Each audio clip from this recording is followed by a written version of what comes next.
Sejam bem-vindos a mais um podcast Conversa com Luana Ribeiro. E hoje tem uma convidada muito especial, uma amiga de muitos anos, de longa data, uma pessoa que é referência em moda, elegância e beleza no estado do Tocantins. Eu tive já a oportunidade de trabalhar junto com ela, Cassandra Valduga, que é jornalista, consultora de imagem, de estilo, de etiqueta, de elegância. Cassandra, fala um pouquinho sobre você, sobre a sua história. E agora está fazendo, gente, agora virou estudante, está fazendo psicologia. Então fala um pouquinho sobre você. Exatamente. Bom, primeiro eu queria agradecer o convite, é uma honra estar aqui conversando com você de uma forma diferente, né, de todas as conversas que nós já tivemos.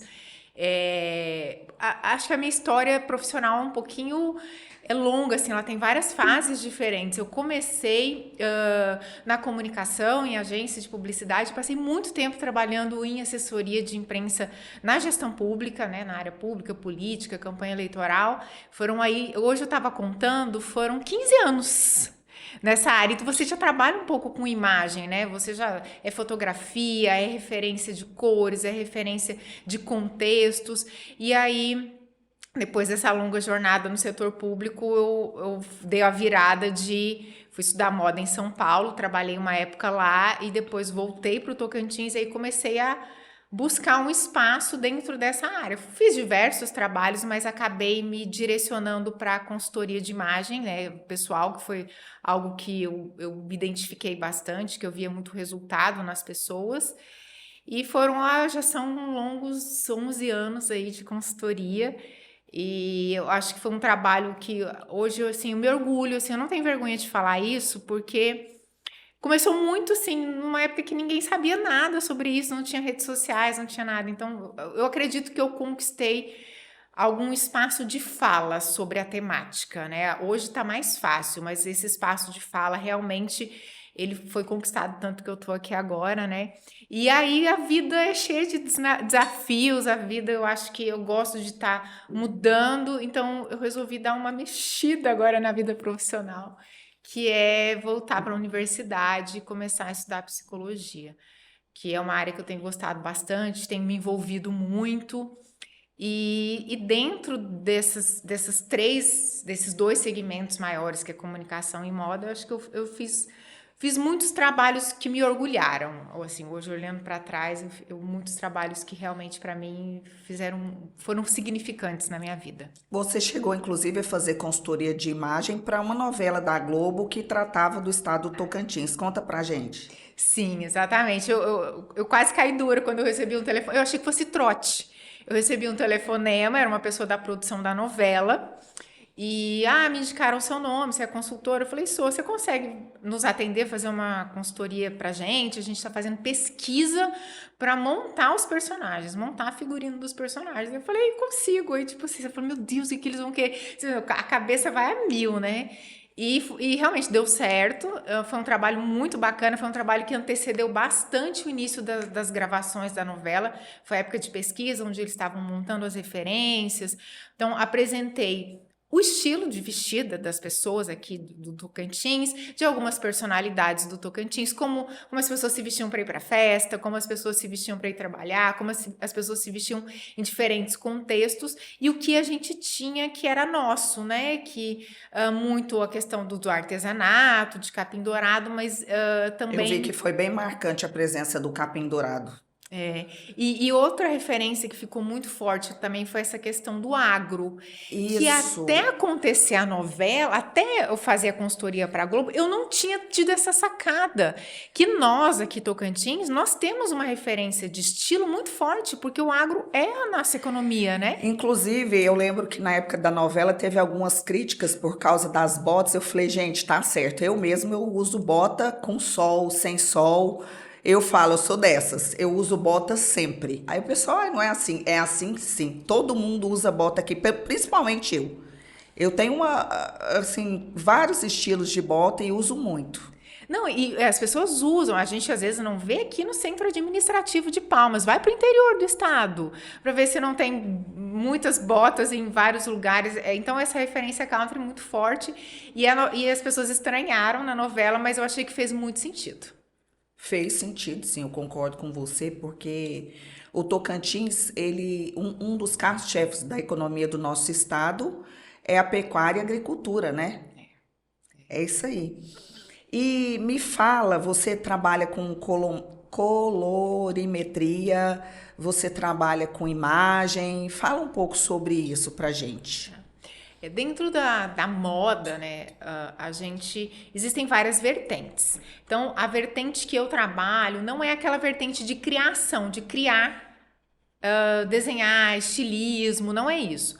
É a parte que trabalha a composição visual de uma pessoa ou de um grupo de pessoas. Então, dentro da consulta, a gente chama isso de consultoria de imagem, o que eu faço? Eu faço a coloração pessoal, que é a colorimetria, que é você identificar qual é o grupo de cores que melhor harmoniza com o tom de pele daquela pessoa. E aí você leva em consideração vários fatores, cor dos olhos, cor natural de cabelo, se a pele é suave ou é intensa, se a pele é dourada ou é opaca, e assim, por aí vai. Então, é uma técnica que você replica, essa técnica, é uma técnica que já existe há muitos anos, e você replica, mas o que é o bacana? A pessoa consegue ter algo para ela chamar dela. Então, o fato de você harmonizar as cores dentro daquilo que te favorece te dá uma personalidade visual, te dá uma propriedade. Então, dentro da consultoria, a gente trabalha muito isso, essa coisa de identificar, né? O que te identifica? É a manga comprida ou é a manga curta? Você vai ser uma pessoa mais da alfaiataria ou mais dos coloridos? Então, meu trabalho é muito isso, é orientar as pessoas, é direcionar. Então, eu vou no guarda-roupa delas, eu faço compras, né? Então, monto mala. Existem vários pontos de serviço que a gente consegue agregar nessa construção da identidade visual. E eu acho que um dos pontos que a gente mais trabalha, né, que eu mais trabalho, é a questão do comportamento da pessoa frente à própria imagem. Como ela se vê. Eu acho que esse é o grande lance da consultoria. E como é que é essa questão aí do comportamento, de como ela se vê? Porque, assim, quando a gente trabalha com imagem, a gente está falando de autoestima, de bem-estar, né? Hoje, a gente tem um mundo onde as redes sociais, onde o comércio eletrônico tornou tudo mais acessível, porque antes tinham as grandes grifes que eram inacessíveis e hoje a moda basicamente universalizou, né? Então as pessoas têm mais acesso, mas por outro lado, elas ficam um pouco refém da sua beleza, da sua imagem, tem que sempre estar mostrando aquele lado que está bem, que isso é um comportamento. Exatamente. O que eu tento fazer na consultoria é diferenciar isso entre mostrar que você sempre tá. Eu vou até fazer uma brincadeira aqui. Eu vou pintar o cabelo e fazer a unha amanhã. Vou fazer o botox na sexta e vou fazer a sobrancelha no sábado. Minha agenda já estava pronta.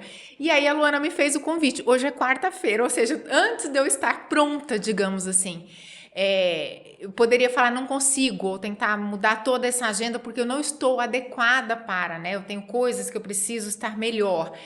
Quando eu falo de trabalhar comportamento de imagem, é tipo assim, o que me define, né? Não é só uma unha feita. O que me define é uma alfaiataria que eu gosto de vestir. Então, é você se identificar dentro do que a moda te oferece. Eu acho que esse é o grande lance da consultoria, você poder escolher com propriedade. Vou dar um exemplo. Acabei de sair de uma reunião com uma cliente que eu já atendi outras vezes, e a gente está fazendo uma nova demanda de trabalho com ela. E ela falou assim, toda a forma de eu enxergar o meu guarda-roupa mudou quando você me perguntou que palavra define a sua imagem. Quando você se olha no espelho, você quer que ela ressalte o quê? E ela, na hora ali, ela me respondeu, elegância e discrição. Até então, ela não tinha raciocinado sobre isso. Aí, quando a gente foi pro guarda-roupa dela olhar, então eu falei assim, ó, metade das blusas que ela tinha não eram nem elegantes e nem tinham o Nem fator discretas. discreto. Ela falou, mas eu nunca tinha pensado nisso. Então, eu acho que é um tomar consciência de si, do seu estilo, do que te define. E seguir esse padrão, que quando você tem uma referência que é sua e você se mantém nela, e é isso que dá identidade de estilo para as pessoas, você não cai em tudo que a moda oferece, tudo que as redes sociais oferecem, tudo que, né? Por exemplo, se a gente pegar a Constanza Pascolato, aí, que hoje é uma referência internacional de elegância, de sofisticação, uma das primeiras pessoas no Brasil a trabalhar com moda, a popularizar a moda. Se você olhar uma foto dela hoje, uma foto dela 20 anos atrás, a referência visual dela é a mesma. É a O mesma. mesmo cabelo, a mesma roupa. Óculos, sempre Exatamente. óculos. Inclusive, ela lançou uma linha de óculos com a GO, com a General Opticals, que é produzida aqui no estado do Tocantins. É uma boa referência. Então, a consultoria em si, ela é para te dar isso. Ela é para te dar esse caminho. Através do seu guarda-roupa, da sua composição visual. E existem pessoas que são multi, por exemplo, eu gosto de bota, gosto de salto, eu gosto de um estilo social, mas gosto de um estilo mais despojado. E aí? É alguém que não se definiu? Não, eu acho que. Você é geminiana, né? Sou Eu também geminiana. sou. Então, eu tive fases assim também, meio lá, meio cá. Eu acho que vai muito da personalidade da pessoa. Não é uma pessoa que não se definiu. Eu acho que as pessoas que estão mais ligadas à moda, que gostam, que acompanham as tendências, que gostam de saber o que é novidade, que gostam de trazer um diferencial para o vestir, elas tendem a oscilar mais em diferentes campos. Um dia tá de tênis, um dia tá de salto, um dia tá de bota. Eu acho que isso faz parte da gama de informações e de acesso à informação que essa pessoa tem. Mas, assim, a gente que gosta de moda acha que todo mundo é assim, mas não é. A grande maioria das pessoas não tá nem prestando atenção no que ela tá vestindo. Então não é que a pessoa não se definiu, é que ela realmente ela quer aproveitar tudo que o cenário oferece. Mas se você for pegar uma essência ali, tem um lastrozinho de referência que se comunica entre um e outro, que é o que a gente chama de estilo. Então, a pessoa veste tênis e veste salto e veste bota, mas ela tem uma pegada mais sexy no jeito de ser, ou ela tem mais uma pegada mais esportiva no jeito de compor os looks. É isso que é a linha que define essa referência visual. No meu caso, por exemplo, eu tenho, você sabe, você me conhece bem, eu tenho muito a cor preta no meu guarda-roupa, né? E aí, quando eu vejo, parece que tá ali o mesmo estilo.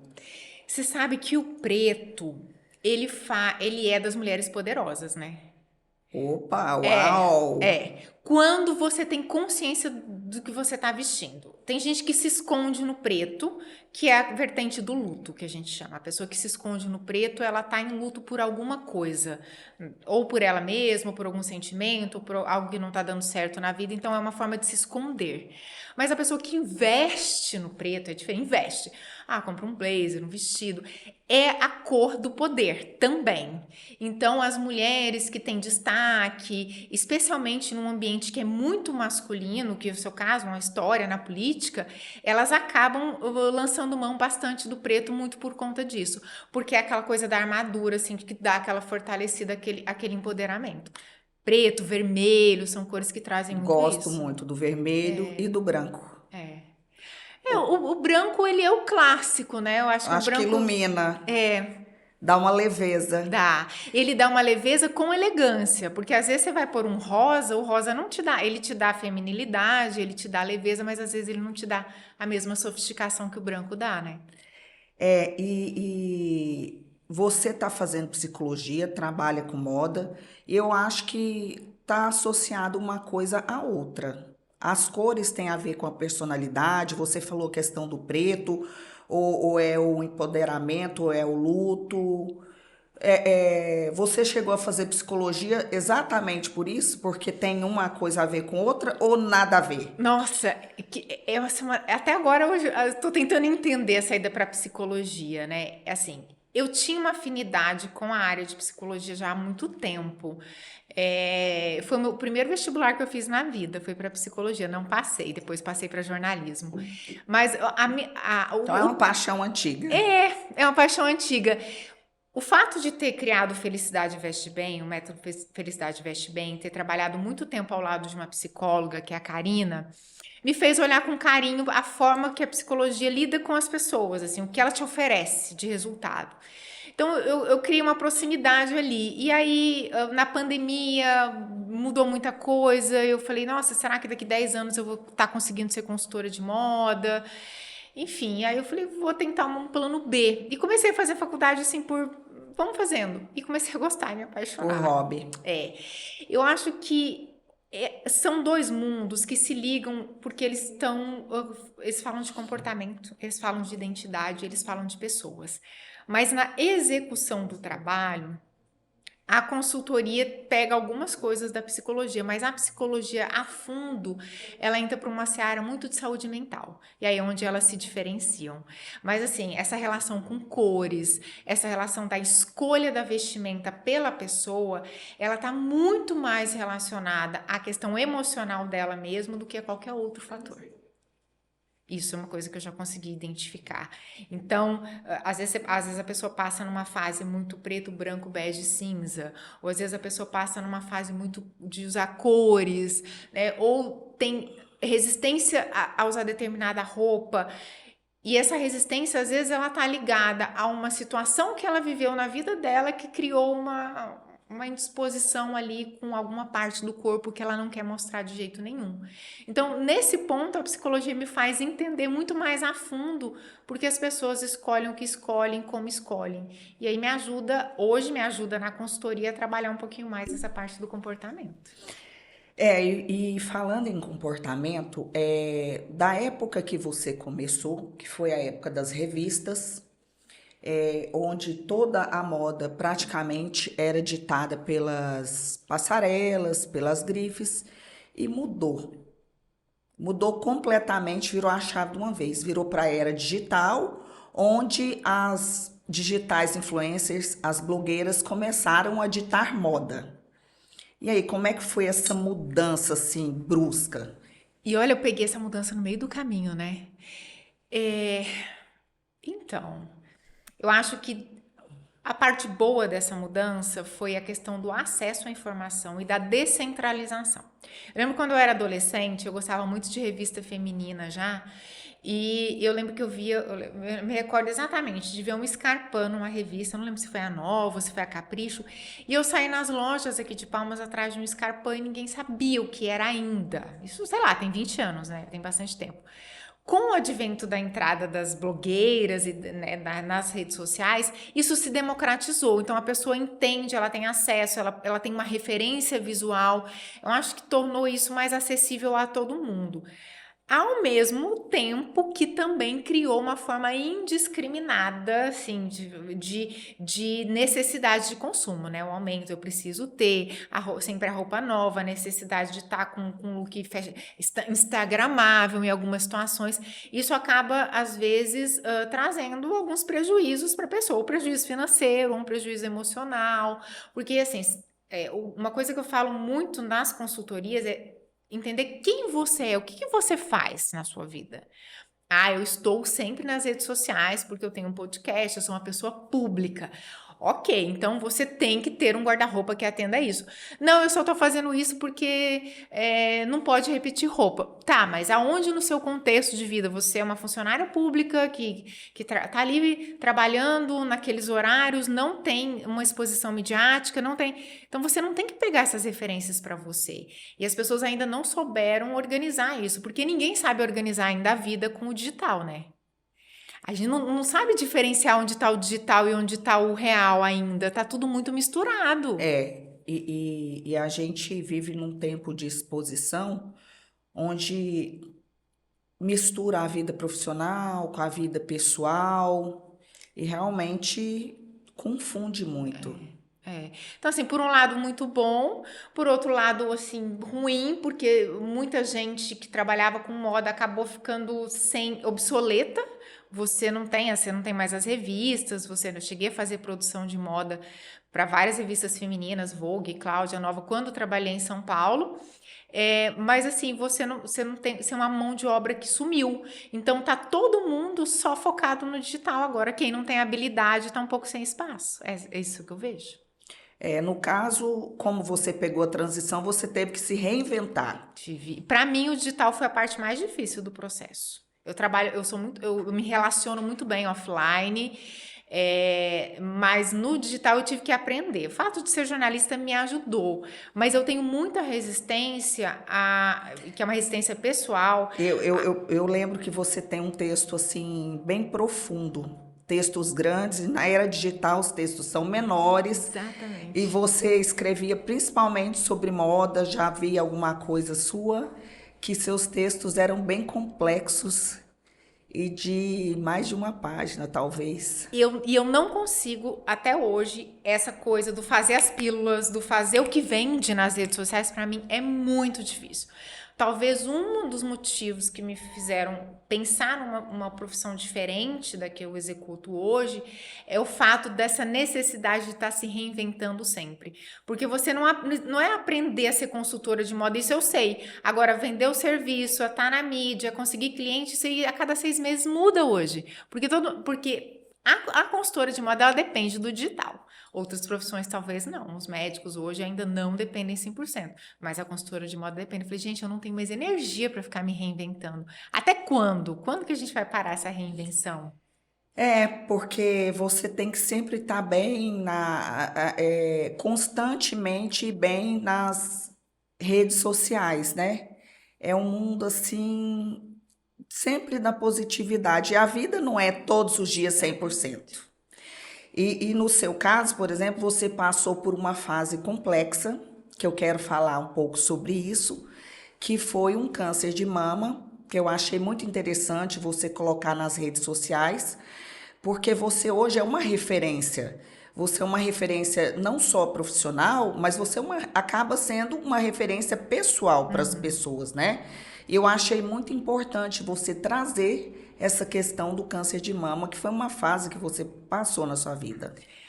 Assim, ainda tá caindo a ficha, né? Tem 7 meses, quando eu recebi o resultado do primeiro exame. Realmente é algo que ninguém quer ter, é muito difícil, assim, é muito difícil você lidar com isso, né? Com essa situação. Eu brinco assim na terapia que eu falo assim, você vê a morte de perto, literalmente. Isso não significa que quando você recebe um diagnóstico de câncer, porque assim, a gente associa diretamente a isso, porque é uma doença muito perigosa, digamos assim. Mas os recursos hoje são infinitos, então você lidar com isso emocionalmente, às vezes é muito mais difícil do que fazer o tratamento. É um grande desafio. E foi algo assim, uma surpresa. Eu sempre cuidei muito bem da minha saúde, a gente não entende de onde vem, assim, né? Mas ok, vamos entender que isso vem para ressignificar alguma coisa. Eu passei pela parte mais difícil do tratamento, que é a cirurgia, que no meu caso foi o primeiro passo.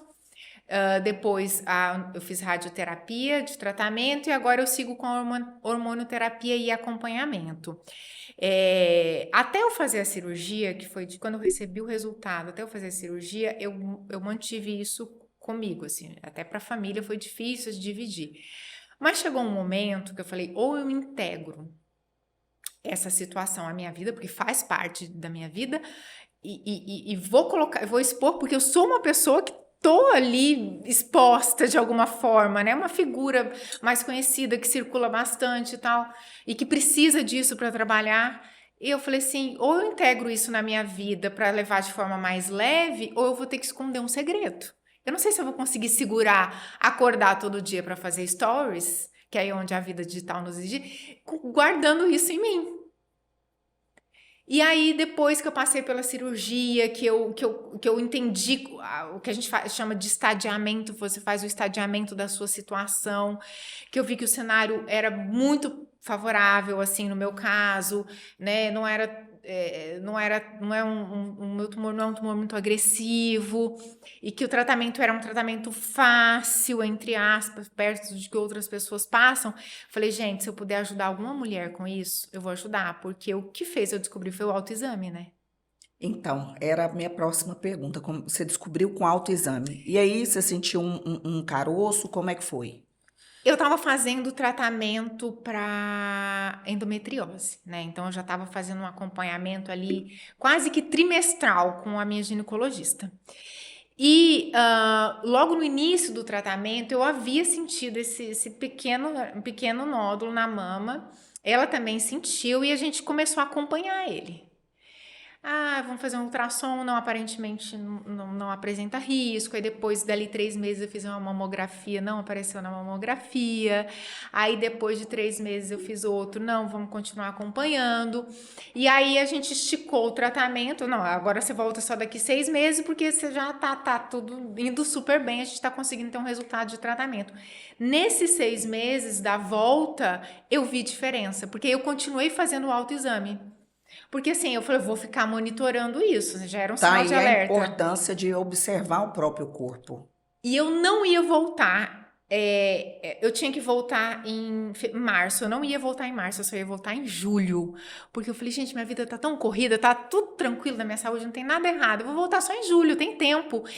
E um dia, eu fazendo autoexame, eu fazia todo mês, ou às vezes assim, fazia a cada 15 dias, eu falei assim, tá diferente, parece que ele cresceu. Aí você faz, levanta o braço. Quando eu levantei o braço, deu pra ver o nódulo, porque eu tenho uma mama pequena, né? Bem pequena. Então na hora que eu vi, que eu visualizei no espelho, eu falei, isso não tá certo. Eu não tinha que estar vendo. Se eu tô vendo, tem alguma coisa errada. E aí eu já comecei, tipo, não, eu marquei consulta assim imediatamente. Na outra semana eu já tava fazendo exame, uma semana depois eu já tava com o diagnóstico. E é um susto muito grande. É como você falou no início. É, o psicológico, às vezes, é mais forte do que o grau de agressividade da doença, né? Exatamente, assim, a minha cirurgia foi uma cirurgia simples, é uma cirurgia mais simples do que às vezes fazer uma prótese de silicone, né?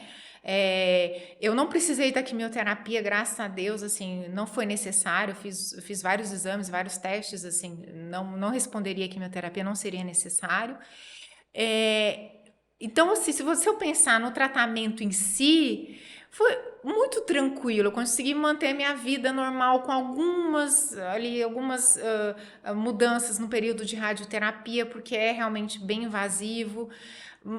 Às vezes é menor do que outras cirurgias que as pessoas passam. Às vezes a pessoa rompe um ligamento, quebra o pé, fica ali 6 meses reabilitando. Mas o psicológico, pelo fato de você saber que é uma doença extremamente agressiva, né? E que pode levar à morte. Eu não tenho medo de falar isso. Isso mexe com você. Imagino, mexe muito com o psicológico. Mas tá aí a importância do autoexame, né? De você observar faz muita diferença. E observar o nosso corpo, assim, se você vê alguma alteração, alguma coisa diferente. Às vezes a gente vai deixando, né? Eu vejo muito a história da Preta Gil, e ela falou assim que ela via o formato ela tá tratando um câncer de intestino, né? Se não me engano. Ela via o formato das fezes dela diferentes há 6 meses, mas ela, não, eu tô correndo, tô fazendo isso, depois eu paro para fazer exame. Então, às vezes, é um sinalzinho que a gente recebe, é importante a gente se cuidar. E o diagnóstico precoce, ele ajuda muito na recuperação e no tratamento, né? É ele que salva vidas, na maioria das vezes. Assim, o que eu tenho visto de informação é que o câncer hoje ele tem cura, mas ele tem que ser descoberto no início. E assim, outra coisa que é importante falar é a adesão ao tratamento. Por esse impacto psicológico que a pessoa tem, então a gente demora a iniciar o tratamento, precisa ter um processo de aceitação. Às vezes inicia o tratamento, faz uma etapa, abandona. Então, isso acaba o quê? Acarretando consequências, né? Então, você pegar firme ali, fazer e correr atrás é o que vai fazer toda a diferença a longo prazo. É. Faz toda a diferença mesmo cuidar, né? Quem se ama, se cuida. E voltando à imagem, né? Hoje o mundo ele é muito visual. Hoje as pessoas se importam muito com o que as pessoas pensam da sua própria imagem. O que você, como consultora de imagem, e hoje fazendo numa fase final, você conclui esse ano psicologia? Eu concluo janeiro. Não, eu concluo em julho de 2015. Falta um ano e meio. Tá Tá, perto. ó, aqui. O que você fala para as pessoas assim, se desconectarem do que as pessoas pensam? Luana, você sabe que isso é a coisa mais difícil, porque essa história do padrão de beleza, do padrão estético, ele não nasceu só com as redes sociais, ele sempre existiu. E isso acaba criando uma necessidade nas pessoas de serem perfeitas. Então, eu não vou usar essa blusa porque eu tenho barriga. Eu não vou. E as pessoas acabam criando um monstro da própria imagem. Um monstro, assim, colocando defeitos que eles são muito maiores do que às vezes eles são de fato. O mais importante, primeiro, é assim, você só pode se comparar com você mesma. Então, se você ganhou peso de onde? O que isso está impactando na sua imagem? Não é assim, eu ganhei peso, mas eu quero ser a Gisele Bündchen. Não, é outro biotipo, outro estereótipo, outra referência estética, outro organismo. É muito difícil você não se comparar, porque você olha para o outro no Instagram, às vezes, no Stories, no YouTube. Nossa, tá linda, tá bem maquiada, tá magrinha, tá não sei o quê, e eu não consigo atingir isso. Mas quem é você? Qual a sua história de vida? Quantos filhos você tem? Quantas gestações você passou? Você consegue cuidar da sua alimentação ou você não consegue? Você tem algum problema de saúde que te limita a não ter o corpo perfeito? Eu acho que a gente se cobra demais. As pessoas se cobram demais. Elas cobram um resultado, elas cobram uma perfeição que é muito difícil de ser atingida. E para as pessoas que atingem essa perfeição, por trás desse processo existem outros gatilhos. Elas não estão perfeitas. Às vezes tem uma doença mental, às vezes tem um processo de anorexia, às vezes tem uma relação emocional que a gente não está vendo, né? Inclusive hoje eu tenho observado muito que as pessoas estão tendo assim muitos problemas psicológicos, depressão, ansiedade, síndrome do pânico, e às vezes essas questões estão relacionadas a outras questões. O cantor Wesley Safadão, o Zé Neto e Cristiano deram uma pausa para cuidar da saúde, né? O Zé Neto, que era uma pessoa extremamente espontânea, estava sempre bem no Instagram. Ele estava com um problema de ansiedade muito grande, teve que se afastar para tratar. Então, assim, às vezes você está postando uma coisa, está mostrando uma coisa e, como você falou, por trás você não está bem. E aí você olha pro Wesley Safadão, putz, um cara bonito, um cara rico, um cara bem sucedido, você fala assim, nossa, quem sou eu aqui carregando caixa ou no meu escritóriozinho aqui sentado? Queria ser o cara, mas às vezes o cara também tem problemas. É isso que assim, eu acho que falta um pouco a gente olhar para a questão da humanidade. Como humana, como mulher humana de 43 anos, que passou por um câncer de mama, que passou por uma obesidade, que passou por uma anorexia, que a vida não é uma vida 100% fitness, porque o meu objetivo de vida é outro. É o que eu dou conta de fazer. Tá bom? Eu não posso querer zero celulite. Não dá para querer zero celulite. Entende isso? Então, é você criar os seus parâmetros. Inclusive, você tocou num ponto, você falou da obesidade, e eu acho que as pessoas hoje têm uma imagem sua muito do hoje. E aí você já teve uns quilos a mais, você já foi obesa. Conta aí, você virou a chave e virou e focou e foi.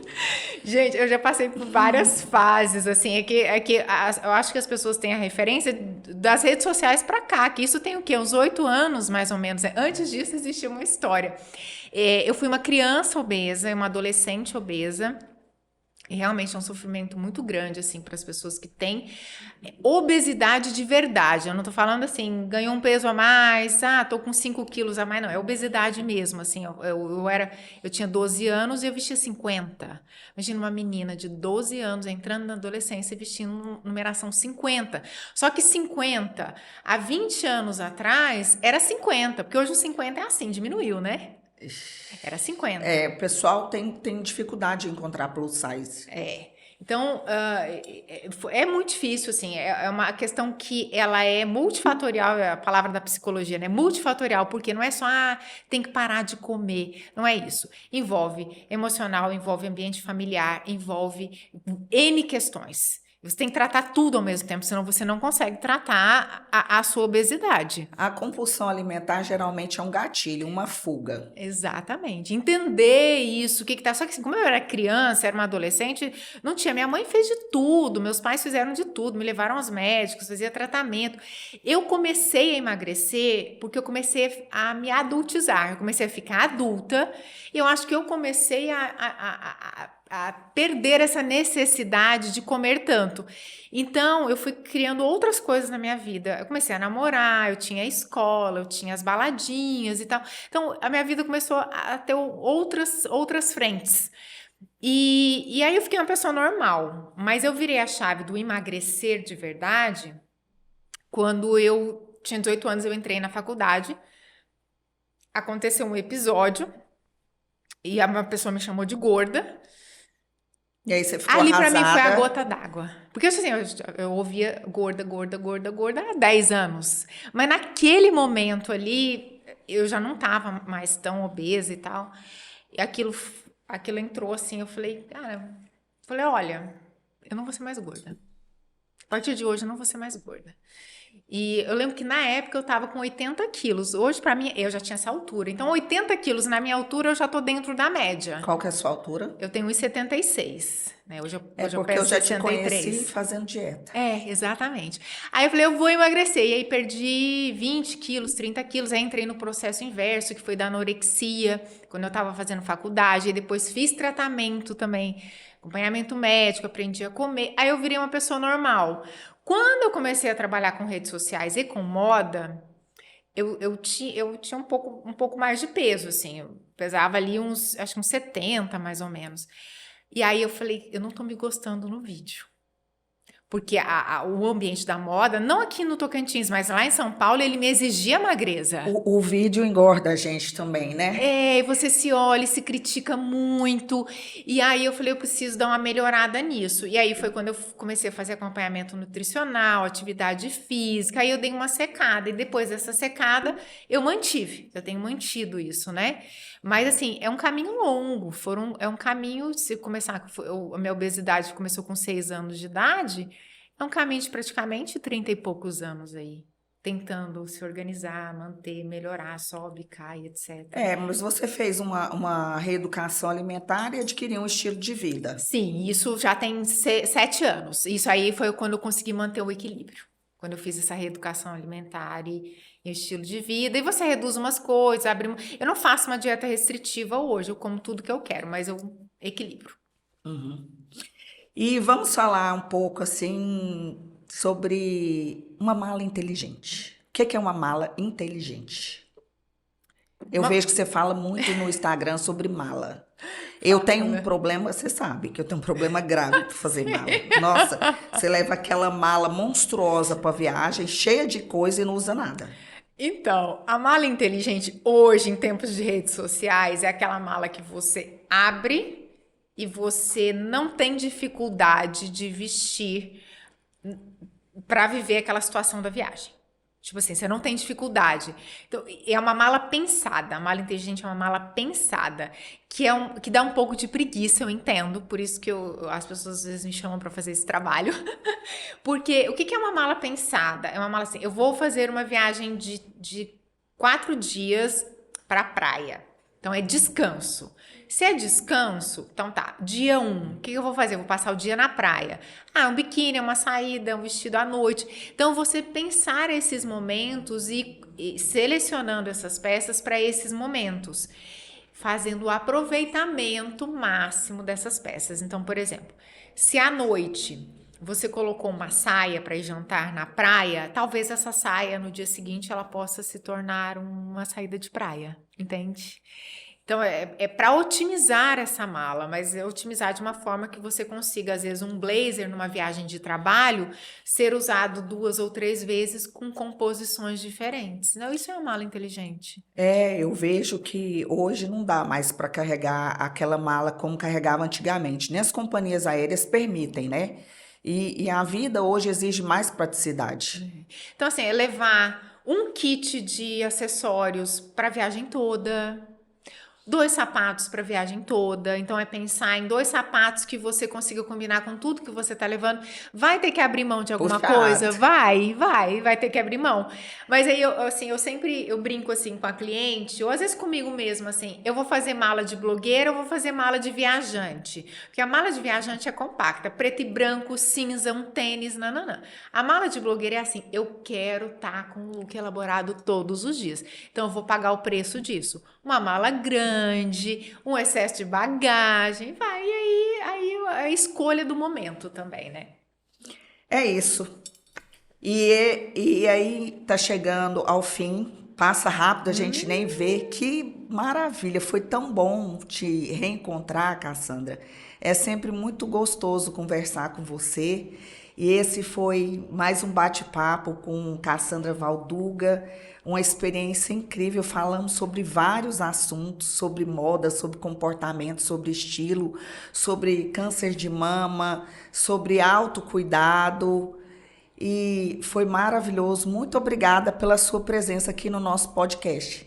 Imagina, eu que agradeço. Conversar com você sempre é muito gostoso, passou muito rápido, né? Assim, esse bate-papo maravilhoso. Eu lembro de quando trabalhávamos juntas, que você comentava que queria fazer alguma coisa na área de comunicação, queria ter um projeto, um programa de rádio, alguma coisa. Sempre era uma vontade sua. Fico muito feliz de te ver, assim, atuando dessa forma, acho que levando informação para as pessoas. Hoje, uma grande carência, embora estejamos, assim, num mundo virtual que a gente consegue ter acesso a tudo, a carência da informação ela é grande, então compartilhar a experiência sempre é muito bom. Você tá muito linda, muito maravilhosa, assim, leve, plena. Gente, muito obrigada, foi maravilhoso. Obrigada, foi maravilhoso estar com você. Gente, mais um podcast, esse foi mais uma conversa com Luana Ribeiro. Até a próxima, beijo!